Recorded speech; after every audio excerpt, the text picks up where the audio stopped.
اعوذ باللہ من الشیطان الرجیم بسم اللہ الرحمن الرحیم رب اشرح لی صدری ویسر لی امری واحلل عقدۃ من لسانی یفقهوا قولی رب زدنی علما وعملا صالحا آمین اللهم صل علی محمد وعلی آل محمد کما صلیت علی ابراہیم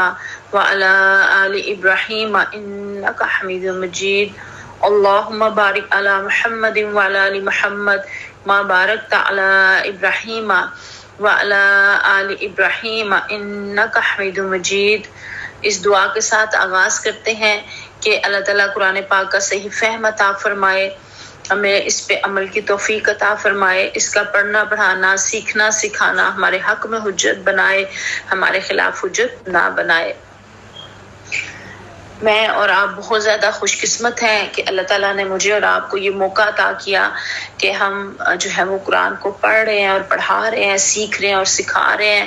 اور عمل میں لانے کی کوشش کر رہے ہیں، اور یہ انشاءاللہ تعالیٰ دنیا میں بھی ہمارے لیے نور کا باعث ہوگا اور آخرت میں بھی نور کا باعث ہوگا کہ جس کی روشنی میں ہم دیکھیں گے انشاءاللہ تعالیٰ دنیا کے بھی زندگی کی راہوں میں بھی اور آخرت کے لیے بھی آسانیاں انشاءاللہ ہوں گی۔ ہمارا رکوع نمبر 30 اور 31 تا 33 ہے، اور اس کے اہم جو ہے ہم آپ کے سامنے خلاصہ اور اہم مضامین رکھتے ہیں اور پھر اس کی تشریح ہوگی۔ تو سب سے پہلے ہم اس کا خلاصہ دیکھ لیتے ہیں۔ ان آیات میں معاشرتی، اخلاقی، اقتصادی اور سیاسی زندگی کے اہم اصول جو ہیں وہ بیان کیے گئے ہیں۔ ازدواجی اور خاندانی نظام کے اصول، عدت، نکاح، رضاعت اور وصیت، پھر انفاق فی سبیل اللہ، پھر سود کی مذمت، قیادت کے اوصاف، قربانی اور جہاد کی عملی مثال، اور طالوت اور جالوت کے واقعے کے ذریعے سے بتایا گیا، اور قوموں کے زوال اور عروج کے جو ہے وہ اسباب اس کے اندر ہمیں ملتے ہیں۔ آیات جہاں سے آغاز ہو رہا ہے 232 سے اور 233 اور 4 اور یہاں آگے جو بالکل 4 آیات آغاز کی ہیں، اس میں معاشرتی زندگی کے 4 بڑے قوانین بتائے گئے ہیں۔ ایک مطلقہ کا نکاح، دوسرا دودھ پلانے کے قوانین، تیسرا بیوہ کی عدت اور چوتھا بیوہ کا نکاح۔ اب یہاں پہ سب سے پہلے جو بات شروع ہو رہی ہے، ہم اس کا ساتھ ساتھ ترجمہ بھی دیکھ لیتے ہیں کہ اللہ تعالیٰ فرما رہے ہیں جب تم اپنی عورتوں کو طلاق دے چکو اور اپنی عدت پوری کر لیں تو پھر اس میں مانع نہ ہوگے وہ اپنے زیر تجویز شوہروں سے نکاح کر لیں جبکہ وہ معروف طریقے سے باہم مناکحت پر راضی ہوں۔ تمہیں نصیحت کی جاتی ہے کہ ایسی حرکت ہرگز نہ کرنا اگر تم اللہ اور روز آخر پر ایمان لانے والے ہو۔ تمہارے لیے شائستہ اور پاکیزہ طریقہ یہی ہے کہ اس سے باز رہو، اللہ جانتا ہے تم نہیں جانتے۔ جو ماں باپ چاہتے ہوں کہ ان کی اولاد پوری مدت رضاعت تک دودھ پیے تو مائیں اپنے بچوں کو کامل 2 سال دودھ پلائیں۔ اس صورت میں بچے کے باپ کو معروف طریقے سے انہیں کھانا کپڑا دینا ہوگا، مگر کسی پر اس کی وسعت سے زیادہ بار نہ ڈالنا چاہیے۔ نہ تو ماں کو اس وجہ سے تکلیف میں ڈالا جائے کہ بچہ اس کا ہے، اور نہ باپ کو اس وجہ سے تکلیف میں ڈالا جائے کہ بچہ اس کا ہے۔ دودھ پلانے والی کا حق جیسا بچے کے باپ پر ہے ویسا اس کے وارث پر ہے، لیکن اگر فریق باہمی رضامندی اور مشورے سے دودھ چھڑانا چاہیں تو ایسا کرنے میں کوئی مذائقہ نہیں۔ اور اگر تمہارا خیال ہے کہ اپنی اولاد کو کسی غیر عورت سے دودھ پلوانے کا ارادہ ہو تو اس میں کوئی حرج نہیں، بشرطے کہ اس کا جو کچھ معاوضہ طے کرو وہ معروف طریقے پہ ادا کرو۔ اللہ سے ڈرو اور جان رکھو کہ جو کچھ تم کرتے ہو سب اللہ کی نظر میں ہے۔ تم میں سے جو لوگ مر جائیں ان کے پیچھے اگر ان کی بیویاں زندہ ہوں تو اپنے آپ کو 4 مہینے 10 دن روکے رکھیں، پھر جب ان کی عدت پوری ہو جائے تو انہیں اختیار ہے کہ اپنی ذات کے معاملے میں معروف طریقے سے جو چاہے کرے، تم پر اس کی کوئی ذمہ داری نہیں۔ اللہ تم سب کے اعمال سے باخبر ہے۔ زمانہ عدت میں خواہ تم ان بیوہ عورتوں کے ساتھ منگنی کا ارادہ اشارے کنائے میں ظاہر کرو، خواہ دل میں چھپائے رکھو، دونوں صورتوں میں کوئی مذائقہ نہیں۔ اللہ جانتا ہے کہ ان کا خیال تو تمہارے دل میں آئے گا ہی، مگر دیکھو خفیہ عہد و پیمان نہ کرنا۔ اگر کوئی بات کرنی ہے تو معروف طریقے سے کرو۔ عقد نکاح باندھنے کا فیصلہ اس وقت تک نہ کرو جب تک کہ عدت پوری نہ ہو جائے۔ خوب سمجھ لو کہ اللہ تمہارے دلوں کا حال تک جانتا ہے، لہٰذا اس سے ڈرو، اور یہ بھی جان لو کہ اللہ بردبار ہے، چھوٹی چھوٹی باتوں سے درگزر فرماتا ہے۔ اب یہاں آغاز بھی اس بات سے ہوا طلاق اور اس کی عدت پوری کرنے سے، تو جس عورت کو طلاق رجعی دی جائے اور وہ اپنی عدت گزار لے تو اگر دوبارہ نکاح کرنا چاہے تو ولی کو اس کے نکاح میں رکاوٹ نہیں ڈالنی چاہیے. یہ والی بات بھی یہاں پہ آ گئی. اور پھر واقعہ ہے اس کا شان نزول جو ہے ان آیات کا کہ حضرت معقل بن یسار رضی اللہ عنہ سے مروی ہے کہ انہوں نے نبی کریم صلی اللہ علیہ وسلم کے زمانے میں اپنی بہن کی شادی ایک مسلمان سے کی، اور جو ہے وہ انہوں نے ان کے پاس وہ ایک مدت تک جو ہے وہ رہی، اور جب ان کی آپس میں ناچاکی ہوئی تو انہوں نے ان کو طلاق دے دی اور طلاق کے بعد رجوع نہیں کیا اور عدت بھی ختم ہو گئی. پھر وہ اپنے فیصلے پر نادم ہوا اور دوبارہ اپنی متعلقہ سے نکاح کرنے کا فیصلہ کیا. بیوی کی آمادگی کے بعد اس کے بھائی معقل بن یسار کے پاس گیا کہ میں نے طلاق دے کے غلطی کیا، اب اس پر نادم ہوں اور میں دوبارہ آپ کی بہن سے نکاح کرنا چاہتا ہوں. حضرت معقل کو چونکہ اس کے طلاق دینے پر رنج ہوا تھا، اس لیے انہوں نے نہایت برہمی کے ساتھ جواب دیا کہ میں نے تیری عزت افزائی کی، اپنی بہن کے ساتھ تمہارا نکاح کیا، تم نے یہ قدر کی کہ تم نے طلاق دے دی، اب تم دوبارہ میرے پاس آئے ہو، اللہ کی قسم اب میری بہن تمہارے نکاح میں نہیں جائے گی. اب جب یہ انہوں نے جو ہے وہ بات کی اور میاں بیوی دونوں اس بات پہ ایگری تھے، تو یعنی کہ جو پہلے میاں بیوی رہ چکے تھے اب تو میاں بیوی نہیں تھے، تو حضرت معقل نے یہ آیات نازل یہ ہوئی تو حضرت معقل نے جب یہ آیت سنی تو انہوں نے کہا میں نے اپنے رب کا حکم سنا اور اس کے آگے جو ہے میں سر تسلیم خم کرتا ہوں. اور پھر اس سے اگلے جو ہے رضاعت کی بات ہو رہی ہے کہ میاں بیوی جن کی آپس میں علیحدگی ہو جاتی ہے لیکن بچے کو دودھ پلانے کا جو معاملہ ہے تو اس میں اگر باہمی رضامندی کے ساتھ یہ معاملہ کریں تو جو ہے وہ نہ باپ جو ہے وہ ماں کو بچے کی ماں کو تنگ کرے، نہ بچے کی ماں باپ کو تنگ کرے. یہ حق رضاعت ماں کے اوپر ہے نا، اور حق نان نفقہ باپ کے اوپر ہے.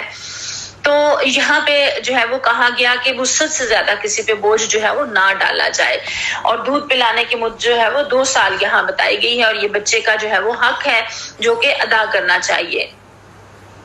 اور پھر یہاں اس سے آگے جو ہے بیوہ کی عدت کی مدت بتائی گئی ہے کہ جو لوگ مر جائیں اگر ان کے پیچھے ان کی بیویاں زندہ ہوں تو اپنے آپ کو 4 مہینے 10 دن روک کے رکھیں. آپ جانتے ہیں کہ عورت کا جو ہے وہ شوہر اگر وفات پا جاتا ہے تو یہ اس کے سوگ کے اتنے دن ہیں، اس کی اتنی جو ہے وہ عدت بنتی ہے. اور کوئی مسلمان اگر دنیا سے جاتا ہے تو اس کے سوگ کے 3 دن ہوتے ہیں نا جو اللہ کی طرف سے ہیں، اور ان کے جو ہے وہ زیادہ ہوتے ہیں. اور اس میں پھر عدت کے زمانے میں اللہ کہتے ہیں کہ وہ اپنے آپ کو روک کے رکھیں،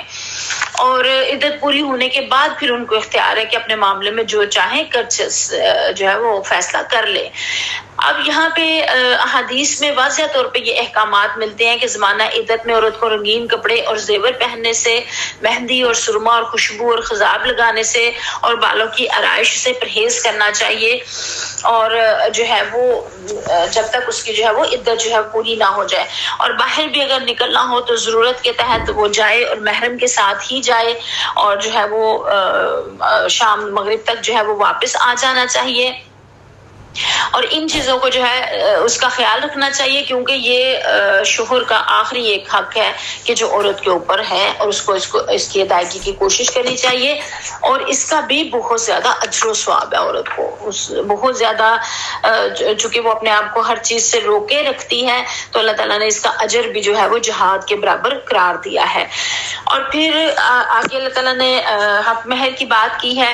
کہ تم پر کچھ گناہ نہیں اگر اپنی عورتوں کو طلاق دے دو قبل اس کے کہ ہاتھ لگانے کی نوبت آئے یا مہر مقرر ہو. اس صورت میں انہیں کچھ نہ کچھ دینا ضرور چاہیے. خوشحال آدمی اپنی قدرت کے مطابق، غریب آدمی اپنی قدرت کے مطابق. لیکن اگر طلاق ہاتھ لگانے سے پہلے طلاق دے دی ہو لیکن مہر مقرر کیا جا چکا ہو تو اس صورت میں نصف مہر دینا ہوگا. یعنی کہ اگر رخصتی نہیں ہوئی، طلاق ہو، نکاح ہوا ہے رخصتی نہیں ہوئی، اس صورت میں طلاق ہو گئی ہے تو پھر یہاں پہ کہا گیا مہر نصف ہوگا. اور یہ بات اللہ تعالیٰ کہہ رہے ہیں کہ عورت بھی نرمی برتے، اور بات ہے، یہ اور بات ہے کہ عورت نرمی برتے اور مہر نہ لے، یا وہ مرد جس کے اختیار میں عقد نکاح ہے نرمی سے کام لے اور پورا مہر دے دے. یعنی تم مرد نرمی سے کام لو. اب یہ آیت نمبر 237 ہے، اس کو ہائی لائٹ کر لیجئے. اللہ تعالیٰ فرما رہے ہیں وَأَن تَعْفُوا أَقْرَبُ لِلتَّقْوَى وَلَا تَنْسَبُوا الْفَضْلَ بَيْنَكُمْ إِنَّ اللَّهَ بِمَا تَعْمَلُونَ بَصِيرٌ. اللہ تعالیٰ کہہ رہے ہیں کہ آپس کے جو معاملات ہیں یہ بات تقوی سے مناسبت رکھتی ہے کہ آپس کے معاملات میں فیاضی کو نہ بھولو۔ فیاضی کو نہ بھولنا کیا بات ہے؟ یعنی کہ انسان کی آپس کے جو تعلقات ہیں وہ اس بات سے خوشگوار ہو سکتے ہیں کہ جب ایک دوسرے کے ساتھ باہم فیاضانہ برتاؤ کیا جائے۔ اگر ہر شخص ٹھیک ٹھیک اپنے قانونی حق پر ہی اڑا رہے تو اجتماعی زندگی کبھی خوشگوار نہیں ہو سکتی۔ اس لیے یہاں پہ اللہ تعالیٰ نے اس چیز کی طرف جو ہے وہ توجہ یہاں پہ دلائی ہے۔ اس کے ساتھ ہی آگے بات جو ہے وہ نماز کی آگے کہ اپنی نمازوں کی نگہداشت رکھو، حافظوا علی الصلوات۔ اللہ تعالیٰ مجھے اور آپ کو جو ہے وہ اور ہمارے بچوں کو، ہماری نسلوں کو، ہم سب کو اپنی اپنی نمازوں کی حفاظت کی توفیق عطا فرمائے، نگہداشت کی توفیق عطا فرمائے،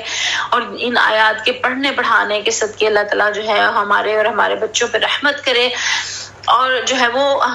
اکثریت ہماری جو اس سے دور ہوتی چلی جا رہی ہے، ہم اپنے اس فریضے کے قریب ہو جائیں۔ اللہ کے آگے اس طرح کھڑے ہو جیسے فرما بردار غلام کھڑے ہوتے ہیں، بدامنی کی حالت ہو، خواہ پیدل ہو، سوار ہو، جس طرح ممکن ہو نماز پڑھو۔ جب امن میسر آ جائے تو اللہ کو اس طریقے سے یاد کرو جو اس نے تمہیں سکھا دیا، جس سے پہلے تم جو ہے وہ ناواقف تھے۔ نماز جو صلاۃ وسطیٰ کہا گیا نا، درمیان کی نماز، تو حدیث میں اور بھی آتی ہیں، اقوال اور بھی آتے ہیں کہ اس کے بارے میں، لیکن سب سے زیادہ جو اثر کے بارے میں کہا جاتا ہے کہ پیغمبر صلی اللہ علیہ وسلم نے اس نماز کو صلاۃ وسطیٰ قرار دیا۔ اور جنگ احزاب کے موقع پہ جب پیغمبر صلی اللہ علیہ وسلم کو مشرکین کے حملے نے اس درجہ مشغول رکھا کہ سورج ڈوبنے کا وقت آ گیا اور آپ صلی اللہ علیہ وسلم نماز نہ پڑھ سکے، تو اس وقت آپ نے فرمایا کہ خدا ان لوگوں کی قبروں کو آگ سے بھر دے اور ان کے گھر آگ سے بھر دے کہ انہوں نے ہماری صلاۃ وسطیٰ فوت کرا دی، یعنی کہ نماز جو ہے وہ اثر کی۔ تو اس سے وہ سمجھے وسطیٰ کے معنی ہوتے ہیں نا بیچ والی چیز کے، اور ایسی چیز کے بھی ہوتے ہیں جو اعلیٰ اور اشرف ہو۔ صلاۃ وسطیٰ سے مراد بیچ کی نماز ہے، اور ایسی نماز بھی ہو سکتی ہے جو صحیح وقت پر پورے خشوع اور توجہ اللہ کے ساتھ پڑھی جائے، جس میں نماز کی تمام خوبیاں موجود ہوں۔ اور یہاں جو بعد میں فکر ہے نا کہ اللہ کے آگے فرما بردار بندوں کی طرح کھڑے ہو، تو اس سے بھی اس کی جو ہے وہ تفسیر ہو جاتی ہے، ہمیں پتہ چل جاتا ہے اس بات کا۔ پھر آگے اللہ تعالیٰ کہہ رہے ہیں کہ تم میں سے جو لوگ وفات پا جائیں،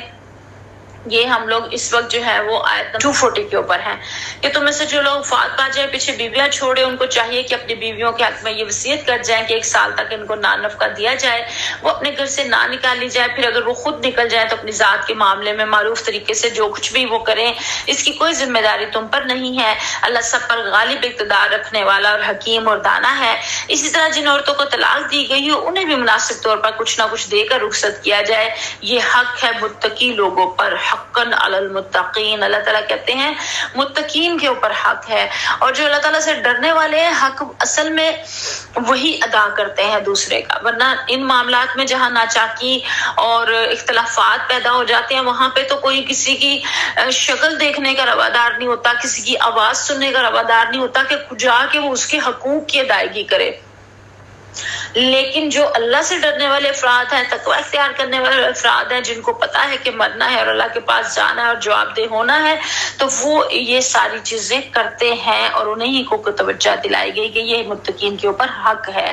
کہ جو ہے وہ اگر شوہر وفات بھی پا جائے تو عورت کو گھر سے نہ نکالا جائے اور 1 سال تک اس کو جو ہے وہ نان نفقہ دیا جائے، اور اگر وہ خود اپنی مرضی سے چلی جائے تو پھر تمہارے اوپر کوئی ذمہ داری نہیں ہے۔ تقوی جو ہے وہ گھریلو زندگی کی اساس ہے۔ اساس کسے کہتے ہیں گروپ میں اس کا جواب دیجئے۔ اور پھر آگے اللہ تعالیٰ یہ ساری بات بتا کے کہتے ہیں کذالک یبین اللہ لکم آیاتہ لعلکم تعقلون۔ اللہ کہتے ہیں اس طرح اللہ اپنے احکام تمہیں صاف صاف بتاتا ہے، واضح کر کے، امید ہے کہ تم سمجھ بوجھ سے کام کرو گے۔ لعلکم تعقلون، آپ ہماری عقلوں کو اپیل کی گئی ہے، ہماری عقلوں کو کہ ہم عقل اور سمجھ سے کام لیں، اور صحیح عقل اور سمجھ یہ نہیں ہے کہ ہم نے فلاں کا اتنا مال دبا لیا اور فلاں کے اتنے حقوق غصب کر لیے اور یہ ہم نے سمیٹ لیا اور اس کو تو ہم نے کچھ دیا بھی نہیں اور وہ تو خالی ہاتھ چلی گئی اور وہ تو خالی ہاتھ رہ گیا۔ اس طرح کی باتیں ہم سمجھتے ہیں کہ شاید اس سے ہم نے بہت جو ہے وہ فوائد حاصل کر لی اور بڑا ہمیں اس سے جو ہے وہ نفع حاصل ہو گیا۔ نہیں، یہ اصل میں نقصان کا سودا ہوتا ہے۔ اصل فائدے کا سودا یہ ہے کہ دوسرے کا حق ادا کر دیا جائے، چاہے اپنے مال میں کمی آ جائے، چاہے اپنی جس چیز میں بھی کمی آ جائے، لیکن حق کی ادائیگی ہو جائے تاکہ ہمارے اوپر جو ہے وہ حق نہ رہے کسی کا۔ پھر آگے اللہ تعالیٰ فرماتے ہیں کہ تم نے ان لوگوں کے حال پر غور کیا جو موت کے ڈر سے اپنے گھر بار چھوڑ کے نکلے تھے اور ہزاروں کی تعداد میں تھے۔ اللہ نے ان سے فرمایا کہ مر جاؤ، پھر اس نے ان کو دوبارہ زندگی بخشی۔ اور یہ جو ہے یہاں پہ ایک دوسرا آگے سلسلہ شروع ہو رہا ہے، اور مسلمانوں کو جو ہے وہ راہ خدا میں جہاد اور مالی قربانی جو ہے وہ کرنے کے لیے ابھارا گیا ہے، اور بتایا گیا کہ بنی اسرائیل جو ہے وہ کیسے انحطاط کا شکار ہوئے، کیسے جو ہے وہ زوال پذیر ہوئے، اور یہ بنی اسرائیل کے ایک واقعے کی طرف جو ہے وہ ان کے خروج کی طرف جو ہے وہ اشارہ ہے۔ اور سورہ مائدہ کے چوتھے رکوع میں آگے جا کے نا اس کی بہت زیادہ تفصیل آتی ہے کہ یہ لوگ بہت بڑی تعداد میں مصر سے نکلے تھے اور دشت و بیاباں میں خبیئہ خانمہ پھر رہے تھے اور ٹھکانے کی تلاش میں تھے۔ تو حضرت موسیٰ علیہ السلام کو اللہ نے حکم دیا کہ ظالم کنعانیوں کو ارض فلسطین سے نکال دو اور اس علاقے کو فتح کر لو، تو انہوں نے بزدلی دکھائی اور آگے بڑھنے سے انکار کر دیا۔ اور پھر آپ جانتے ہیں نا کہ 40 سال تک اسی زمین میں سرگرداں پھرتے رہے، وہاں سے نکلنے کا راستہ ہی نہ ان کو ملا، اور پھر ان کی ایک نسل ختم ہو گئی، دوسری نسل صحراؤں کی گود میں پل کر اٹھی، تو پھر اللہ تعالیٰ نے انہیں کنعانیوں پر جو ہے وہ غلبہ عطا کیا۔ تو یہاں پتہ چلتا ہے کہ اس معاملے کو اللہ تعالیٰ موت اور دوبارہ زندگی سے جو ہے وہ تعبیر کر رہے ہیں۔ پھر اللہ تعالیٰ فرما رہے ہیں وَلَكِنْ أَكْثَرَ النَّاسِ لَا يَشْكُرُونَ، یہ آیت نمبر 243 ہے، اس کو ہائی لائٹ کر لیجئے کہ اللہ کہتے ہیں اکثر لوگ شکر ادا نہیں کرتے۔ اللہ نہ کرے کہ ہم لوگ ان لوگوں میں شامل ہوں کہ جو شکر ادا نہیں کرتے، اللہ کرے کہ ہمیں اللہ ان میں شامل کرے جو شکر گزار ہوتے ہیں اپنے رب کے آگے۔ اور پھر مسلمانوں اللہ کی راہ میں جنگ کرو، خوب جان رکھو کہ اللہ سننے والا اور جاننے والا ہے۔ تم میں کون ہے جو اللہ کو قرض حسن دے تاکہ اللہ اسے کئی گنا بڑھا چڑھا کر واپس کرے؟ گھٹانا بھی اللہ کے اختیار میں ہے اور بڑھانا بھی، اور اسی کی طرف تمہیں پلٹ کر جانا ہے۔ اب یہاں پہ ہمیں یہ بھی پتہ چل رہا ہے کہ جہاد کا بھی ذکر کیا جا رہا ہے، اللہ کے راستے میں جدوجہد کی بھی بات کی جا رہی ہے، اور بتایا جا رہا ہے کہ اللہ سننے اور جاننے والا، اور ساتھ ہی اگلی آیت میں کہا گیا قرض حسن۔ قرض حسن آپ سب جانتے ہیں، اس کا لفظی ترجمہ جو ہے وہ اچھا قرض ہوتا ہے، اور اس سے مراد ایسا قرض ہے جو خالص نیکی کے جذبے سے بے غرضانہ کسی کو دیا جائے، اپنی کوئی ذاتی غرض نہ ہو اس کے اندر۔ اور اس طرح جو مال اللہ کی راہ میں خرچ کیا جائے اسے اللہ تعالیٰ اپنے ذمہ قرض قرار دیتا ہے، اور وعدہ کرتا ہے کہ میں نہ صرف اصل ادا کروں گا بلکہ اس سے کئی گنا بڑھ کر زیادہ دوں گا۔ البتہ شرط کیا ہے کہ ہو وہ قرض حسن، یعنی کہ اپنی نفسانی کوئی غرض نہ اس کے اندر ہو، بلکہ محض اللہ کی خاطر ان کے دین کے کاموں میں اور اللہ کے ان کاموں میں جن کو اللہ پسند کرتا ہے اس میں جو ہے وہ خرچ کیا جائے۔ اور اللہ تعالیٰ دنیا میں بھی بڑھا چڑھا کے دیتے ہیں، اور آخرت میں بھی اللہ تعالیٰ کا وعدہ ہے بڑھا چڑھا کے دینے کا۔ اور جو ہے وہ ہم جانتے ہیں جو اللہ کی راہ میں دینے والے زیادہ افراد ہیں، اور خاص طور پہ مسلمان وہ جانتے ہیں کہ اللہ تعالیٰ کتنی خیر و برکت جو ہے وہ عطا کر دیتے ہیں۔ اور انعامات تو اللہ تعالیٰ غیر مسلموں کو بھی دنیا میں بھی دے دیتے ہیں، جو وہ چیریٹی کرتے ہیں ان کو بھی دنیا میں جو ہے شہرت بھی مل جاتی ہے، عزت بھی مل جاتی ہے، اور بہت کچھ اللہ تعالیٰ ان کو بھی نواز دیتے ہیں، لیکن آخرت میں ان کا حصہ نہیں ہوگا، جبکہ ایمان والوں کے لیے اللہ تعالیٰ نے دنیا اور آخرت دونوں کے اجر جو ہے وہ دیے ہیں۔ اور وہ حضرت ابو درداء رضی اللہ عنہ کا واقعہ آپ کو یقیناً یاد ہوگا کہ جس میں انہوں نے جب یہ آیت سنی قرض حسن والی تو انہوں نے کہا اللہ کے رسول صلی اللہ علیہ وسلم کیا اللہ تعالیٰ قرض حسن مانگ رہے ہیں؟ تو انہوں نے فرمایا کہ ہاں اللہ تعالیٰ جو ہے وہ قرض حسن مانگ رہے ہیں۔ تو انہوں نے جو ہے وہ کہا کہ اس کے بدلے کیا ملے گا؟ انہوں نے کہا جنت۔ پیارے سے سب نے کہا جنت۔ تو انہوں نے کہا کہ اپنا دست مبارک آگے کیجئے، اور ہاتھ پہ ہاتھ رکھ کے کہا کہ میں نے یہ باغ اپنا اللہ تعالیٰ کو جو ہے وہ قرض دیا جنت کے بدلے، اور اس باغ میں 600 کھجوروں کے درخت تھے، اور ان کا اپنا گھر اور رہائش بھی اس کے اندر ہی تھی۔ اور جب یہ سودا چکایا تو گھر کے اندر نہیں گئے اپنا ساز و سامان اٹھانے یا کچھ لینے، نہیں، باہر سے ہی آواز دی، اپنی بیگم کو کہا ام درداء باہر آ جاؤ، میں نے اس باغ کا سودا جو ہے جنت کے بدلے اپنے رب سے کر دیا۔ اور وہ بھی اتنی اللہ تعالیٰ کی نیک بندی اور اتنا ایمان کی مضبوطی، انہوں نے آگے سے ایک لفظ بھی شکوہ شکایت کا نہیں کہا۔ ہم اپنے آپ کو اس جگہ رکھ کے سوچیں نا ذرا، ہم وہاں ہوتی تو ہم کیا کہتی، ہمیں کیا کیا فکریں نہ لگتی کہ اب ہم کہاں رہیں گے، اب ہم کہاں سے کھائیں گے، بچے کہاں سے کھائیں گے، روزگار بھی گیا، رہائش بھی گئی، سارا کچھ گیا، تو اب کیا کریں گے۔ اس طرح کا کوئی جملہ، کوئی بات ایسی انہوں نے کہا، اے ابو دردہ تم نے بہت اچھا سودا کیا، اور یہ کہہ کے وہ باہر آ گئی۔ سبحان اللہ۔ اللہ تعالیٰ صحابہ کرام اور صحابیات کے اوپر اپنی بہت زیادہ رحمتیں اور برکتیں نازل فرمائے اور مزید ان کے درجات بلند کرے کہ انہوں نے جو ہے وہ پیارے نبی کریم صلی اللہ علیہ وسلم نے جو راستہ دکھایا، اللہ تعالیٰ نے جس طرف رہنمائی کی، انہوں نے دل و جان سے اس کو قبول کیا اور سمعنا وأطعنا کہا، سنا اور اطاعت کی۔ اللہ تعالیٰ ہمیں بھی سننے والا اور اطاعت کرنے والا بنا دے۔ پھر اللہ کہہ رہے ہیں کہ پھر تم نے اس معاملے میں بھی غور کیا جو موسیٰ علیہ السلام کے بعد سرداران بنی اسرائیل کو پیش آیا۔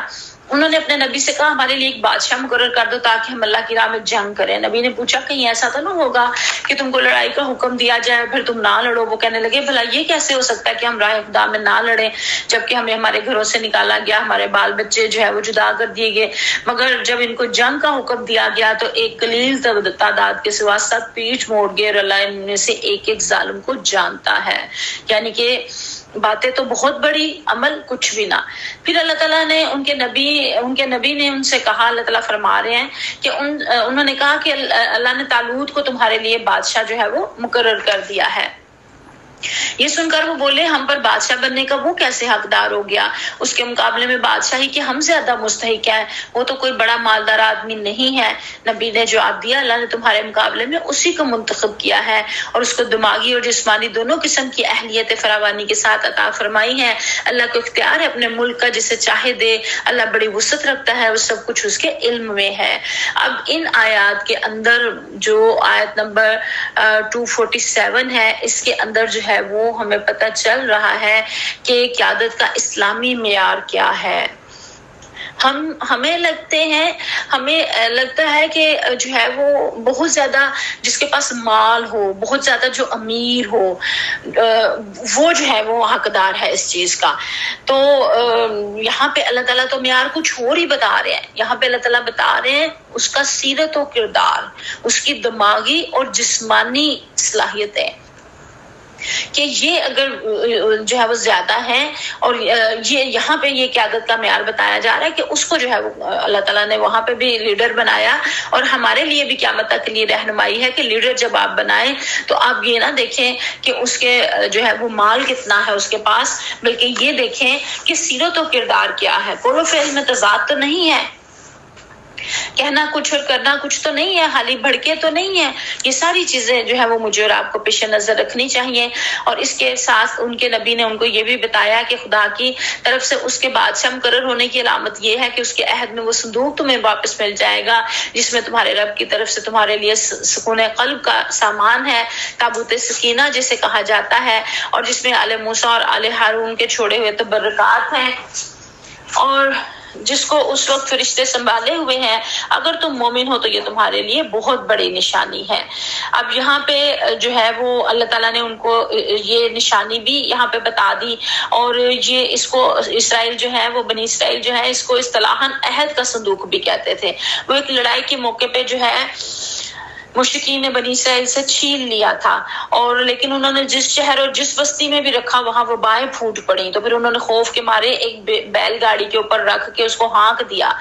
یہ ان کی جو ہے وہ کتابوں میں لکھا ہوا ہے، تو بائبل کے اندر یہ بیان ہے۔ تو اسی معاملے کی طرف قرآن نے غالباً جو ہے وہ اشارہ یہاں پہ کیا ہے،